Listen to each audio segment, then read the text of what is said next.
and welcome to another edition of Rise and Shine with Dr. Sunny Fridge. I believe God's gift to us is life, and our gift to God is how we live our lives. Rise and Shine with Dr. Sunny is an opportunity for me to interview guests who are living their dreams. They share how they turn their setbacks into comebacks, make their faith bigger than their fear, and live life with purpose, passion, and prosperity. My guest is an inspirational and motivational author, writer, blogger, and speaker. At the age of 36, Chris Mitchell was engaged to marry his dream girl. However, during a medical procedure, he survived an ischemic stroke to his spinal cord. It turned his world upside down. His story of drawing upon his faith and strength to overcome his physical disabilities is in his self-published book, It Doesn't Define Me: How I Rebuilt My Life After Surviving an Ischemic Stroke to My Spinal Cord. Welcome, Chris Mitchell. Thank you, Dr. Sunny, for having me today. So tell us, how were you before your stroke? Well, before my stroke, my life was like most people who do not have any physical disabilities. I was able to run, walk, do anything and everything that anyone else could do. The only thing I was unable to do was to drive because of my visual impairment. But otherwise, I was as active as anyone else would be. What is an ischemic stroke to the spinal cord? I am not a doctor, but this is how it's been explained to me by my medical professionals. An ischemic stroke to the spinal cord is a stroke to layman people. The lay people like us will think of it as a stroke, but medically it is actually considered a spinal cord injury. However, when I was told that there was damage in my spinal cord, I tuned that out because I did not want to think of myself as possibly being paralyzed for the rest of my life. So I focused in on the stroke part of the diagnosis, which I'm glad I did because that allowed me to not place any limits on myself and push myself to the furthest possible recovery. How did you learn you survived a stroke? Well, I went into the hospital to undergo an ascending to descending aortic bypass operation. When I woke up from the surgery in the CVICU, they wanted me to stand and take a step or two. That's usually protocol to make sure you do not have pneumonia. So I slid my legs off the side of the gurney, placed my feet on the floor, and I started to stand. But instead of standing, I fell hard to my knees on the floor in the CVICU.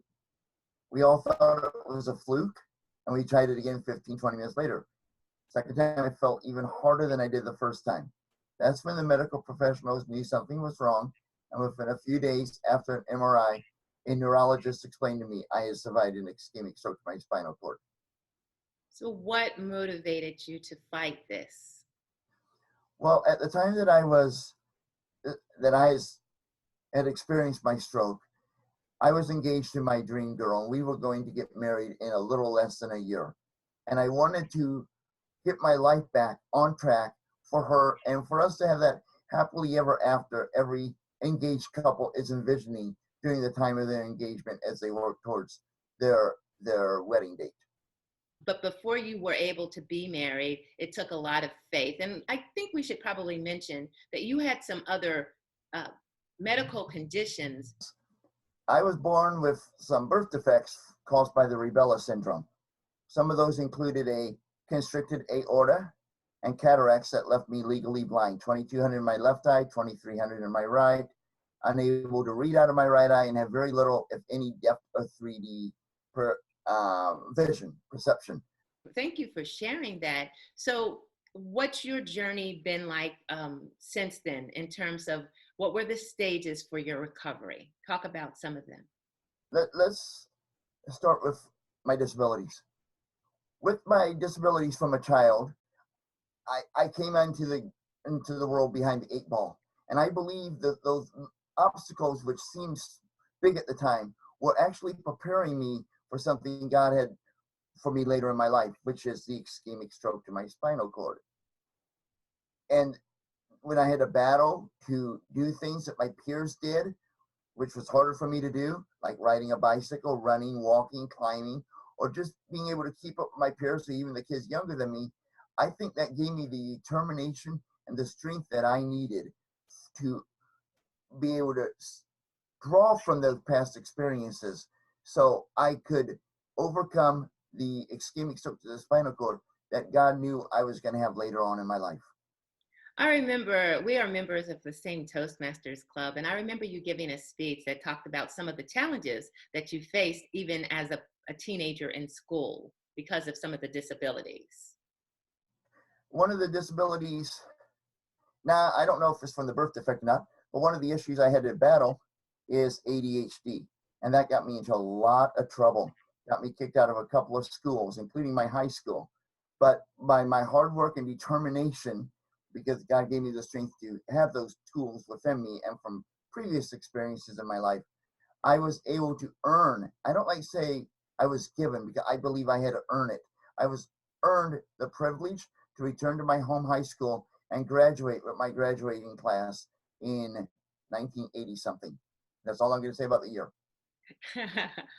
Now, you've detailed a lot of your challenges and how you overcame it and your ability to have faith. Tell us about your book. My book is entitled It Doesn't Define Me, How I Rebuilt My Life After Surviving an Ischemic Stroke to My Spinal Cord. Now, there's two verses from the Bible that have always been important to me, even before my stroke. One of them is, and I cannot quote which verse it's from in which book, but it came to pass, which basically means everything that happens in our life is not here to stay permanently. It will pass, or you will, to be honest about it. So I knew the stroke and what it had done to my body, which it robbed me of the ability to run, walk, or even stand, dress myself, or even turn myself from my own bed, or even feed myself. It was temporary, and I could get past that. The thing that gave me the strength to do that was my other favorite Bible verse, Philippians 4:13. And depending on which version of the Bible you read it from, it may be slightly different than what I'm going to say. But I can do all things through him who gives me strength.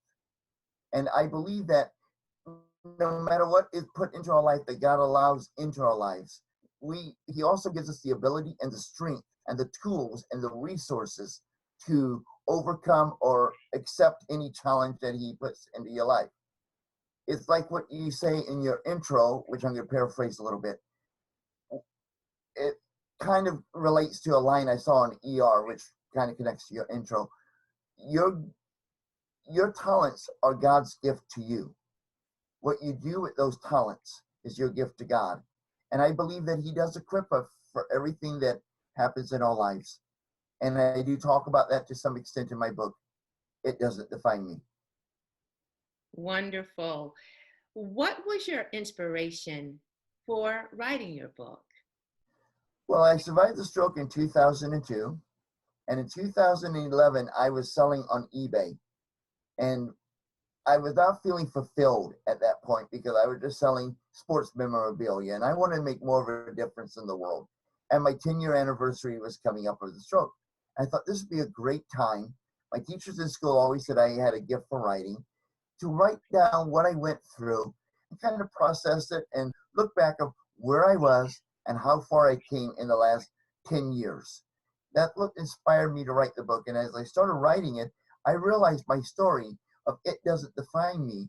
It's not just for people who survived a stroke or spinal cord injury. It can be an inspirational story for anyone who unexpectedly faces adversity in their life and need to know that others have went through it and they can overcome it just like I have. I'm just an average guy. I'm not a superhero. Well, maybe you are in some form or fashion. I admire that you just keep coming back, and I love that you have a blog. What do you write about in your blog? On my blog, on my website, I blog about ways that I have from my own personal life experiences, where Dr. Sunny got an actual degree from a accredited college. I got a degree from the School of Hard Knocks, or Hard Knock University. So I share a lot of the things that I've learned through life, some of the walls that I hit my head up against, and how those lessons that helped me overcome any challenge, obstacle, adversity, limitation, or setback in my life, and how people can use my lessons in life to guide them on their path. I also review books that are inspirational stories of other people who've overcame adversities, as well as write about inspirational movies or resources that are out there that can help people overcome their own it. Because I believe everybody has an it. Some people can it's more visible, while other people it's are invisible. But we all have an it, and we all need to overcome them, because we can do that because God has equipped us for that.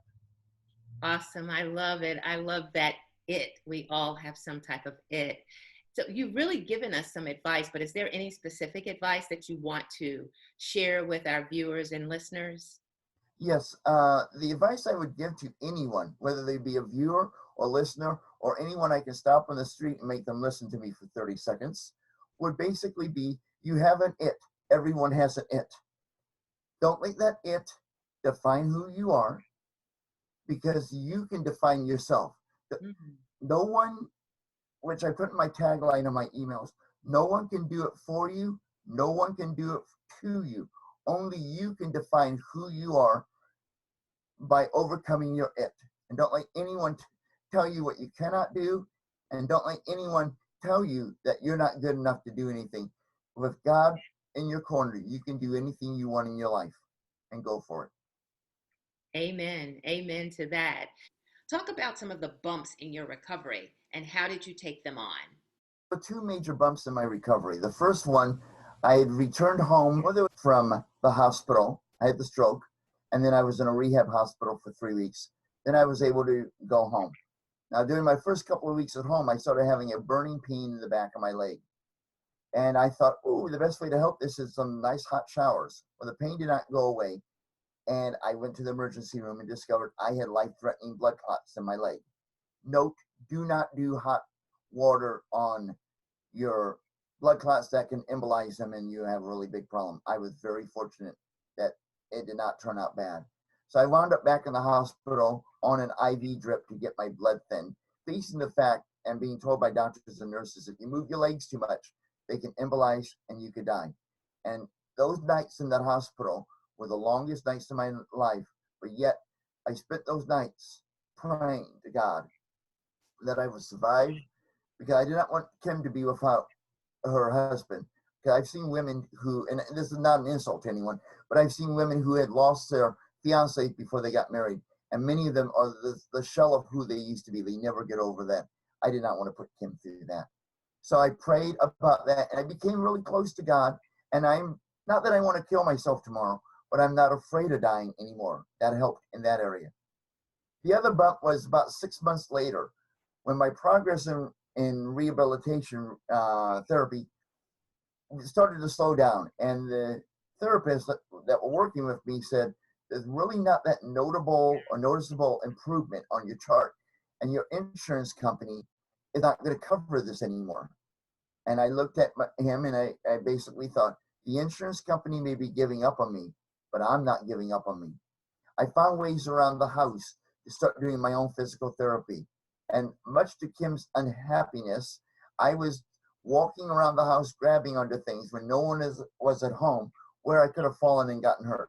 But I built up strength in the house. I started walking up and down the side of the car, holding onto the roof of our Ford Escort, so I could be at the back of the car while Kim put my wheelchair in the back end and move up to the front. And from that, I gained strength and continued pushing myself. I decided I no longer wanted to be in a wheelchair in Target. So when we got out of the car one day, I grabbed under a grocery cart, pushed it in, and got onto one of the scooters. From doing that with the grocery cart, I became comfortable with teaching myself how to use first a walker, and now today I get around using a rollator. But for longer distances, I do have to use my electric scooter. Awesome. I love your resilience and your creativity to take control of your own destiny, Chris. Thank you. Yeah, always think outside the box. Okay. We were looking at a few of your pictures. What are some of the pictures that you're sharing with us right now? One of the pictures that I'm sharing with you is a photo of me standing next to a computer with a big eBay logo near it. That is the last picture of me. This is the last picture of me standing before my stroke. There's another picture. Another picture we're looking at is me sitting in a wheelchair in a classroom with an eBay shirt on. This is when after my stroke, I got myself a job teaching how to buy and sell on eBay to students at a local college. Ironically, the same college that expelled me from their campus 4 years earlier. There's another picture of me in the physical therapy room, working the exercise bars, which were parallel bars, relearning how to walk. I was also squeezing a blue ball between my legs to help strengthen my hip and thigh muscles because I would be using those when I did have to walk. There's, I believe, a green elastic item in my hands that I was pulling back and forth. That was to help with developing my upper body strength. So those are the photos from my rehabilitation at the outpatient hospital. There's also some fun pictures that I've done since I've had the stroke. There's a picture of me at the St. Louis Cardinals baseball park, Busch Stadium 3, where I got, along with others, a tour of the baseball field, where I got to sit behind home plate on my scooter. There's also a picture of me at Kauffman Stadium in Kansas City, where my wife and I went and saw a Royals-Angels game, and we held up a sign, and we actually got ourselves on Los Angeles television and got a free baseball autograph by one of their broadcasters. I take it that you are a sports fanatic to some degree? Yes, I'm a very big baseball fan. In fact, one of the pictures that you may be looking at right now is a picture of me from the back playing the show, Major League Baseball, the show on my PlayStation. When I first had my stroke, I would do that every single day. And baseball was my way to escape from all the pain that my body was in from the stroke and all the sadness of what I had lost the ability to do. So baseball has been very therapeutic for me. And I'm a big fan of the St. Louis Cardinals, Kansas City Royals, Texas Rangers, and gotta say this, go Astros in the 2019 World Series. Awesome. I love what you're wearing. I just happened to notice it, your hat. Yeah, and I don't think the camera's picking up that well, but it says it doesn't define me, and underneath it is hashtag define yourself. It doesn't define me as the name of my book, and the hashtag define yourself is the hashtag I like to use on social media. I couldn't help but notice that there are some stuffed animals sitting behind you. Do they hold any significance? Ones that you probably see behind me are just stuff my wife and I collected. But honestly, I have a very large stuffed animal collection. It started out when I was a baby and I had my first surgery. Every time I went into the hospital, my parents always bought me a stuffed animal. So they're not in the photo behind me, but there are stuffed animals around here that have very special meanings for surgeries I had as a child and as an adult. Kim would get me a stuffed animal, or I would get myself a stuffed animal when I went into the hospital. It became a tradition from all the surgeries I've been through. How can people find out more information about you and get your book? Well, besides stalking me, which I do not recommend, you can visit my website. I am the letter I for inspirational, the letter M for motivational, Chris, CHRIS, Mitchell, MITCHELL.com. From that website, you can read my story of overcoming my stroke, read advice I have for other people who are trying to overcome their it's in their life. There's also links to my Facebook, my LinkedIn, my Twitter, and my YouTube social media pages. And you can always buy my book. It's available from my website, as well as Amazon in paperback format, as well as Kindle. And if you buy it from my website or find me at one of my book signings, I'll be happy to sign the paperback. I don't sign Kindle versions because people get really upset when I use a Sharpie on their Kindle. Love your sense of humor. Before I let you go, what are you doing now in terms of speaking or blogging? Is it a weekly blog, and do you have an opportunity to get out these days to share your message? That's a very great question. I appreciate you asking it. What I'm doing right now is I do blog. I try to blog once a week right now, but I'm ramping that up to be 3 to 4 times a week. I do get out and do some speaking, and most of the time I do that from like late February through the end of October, so that's ramping down for the year, but that will be coming back next year. And when I do have a date that I'll be speaking or doing a book signing, I do share those on my social media profile. I'm also working or have in the works to be launching a podcast, hopefully in the early part of 2020. So those are some of the things that I am doing right now, as well as enjoying time with my wife and my comfort cat, Junior.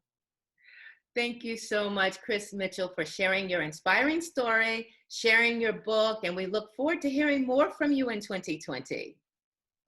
Thank you very much, Dr. Sunny, for having me as a guest. And I wish all your viewers and listeners that if they're facing any I wish you the very best of luck in overcoming it, because I know you can do it. Amen. That's all the time we have on this edition of Rise and Shine. I continue to be blessed by your texts, your emails, your calls, and comments on social media to let me know that you are enjoying what we do. If you haven't gotten a chance, please consider donating to wytv7.org so that we can help keep these inspiring broadcasts on the air.